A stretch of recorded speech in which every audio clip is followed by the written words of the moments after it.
A scale of 1 to 10, 10 being the highest, gaano ka funny ang tatay mo? Go. 10. Sa trabaho, anong gagawin mo pag bigla kang binidyohan ng office mate mo? Magahay. Bukod sa ulo, ano pang karaniwang sumasakit sa'yo? Puso. Malakas ang benta ng live seller na blank. Madaldal. Ilang taon ka nang unang magka-pimple? 12. Let's go, Ashley. Wow. On a scale of 1 to 10, gaano ka funny ang tatay mo? Without hesitation, 10. 10. Diba? 10. Survey says,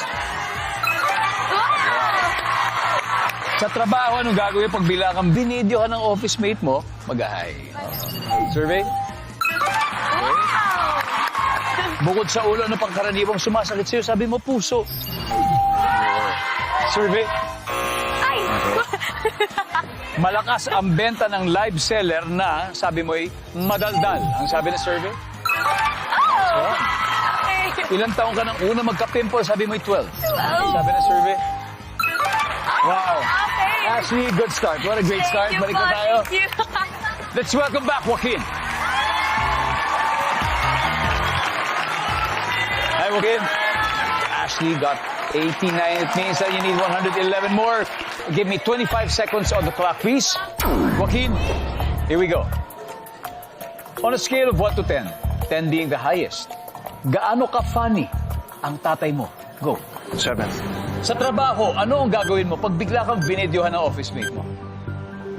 Ngingiti. Bukod sa ulo, ano pang karaniwang sumasakit sa'yo?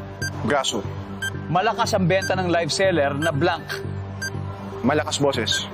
Ilang taon ka nang una magka-pimple? 14. Alright, we need 111 points, Joaquin. Okay, eto muna tayo. On a scale of 1 to 10, 10 being the highest, gaano ka funny ang tatay mo? Sabi mo ay 7. Gusto ko tanungin si Ma'am Annette who's here in the studio. Ma'am, scale of 1 to 10, gaano ka funny ang tatay niyong si Attorney Gozo? 5. 5! Okay, FLJ Attorney Gozon, hello po sa inyo. Kung nanonood kayo, magandang gabi sa inyo.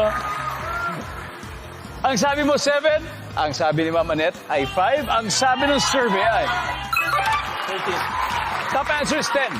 Sa trabaho, ano ang gagawin pag bigla kang binidyohan ng office mate mo? Ang sabi mo, magsasmile. Ang sabi ng survey, top answer. Bukod sa ulo, ano pang karaniwang sumasakit sa'yo? Sabi mo ay braso. Ang sabi ng survey, wow. Ang top answer ay tiyan. Tiyan, ang top answer. Malakas ang benta ng live seller na malakas ang boses. Ang sabi mo, ang sabi ng survey, oh, nagbibigay ng discount. Yan ang top answer. Ilang taong ka na una magka-pimple? Sabi mo 14. Ang sabi ng survey, yeah. Ang sagot ng respondents ay 15. Yun ang top answer. Anyway, congratulations, Joaquin.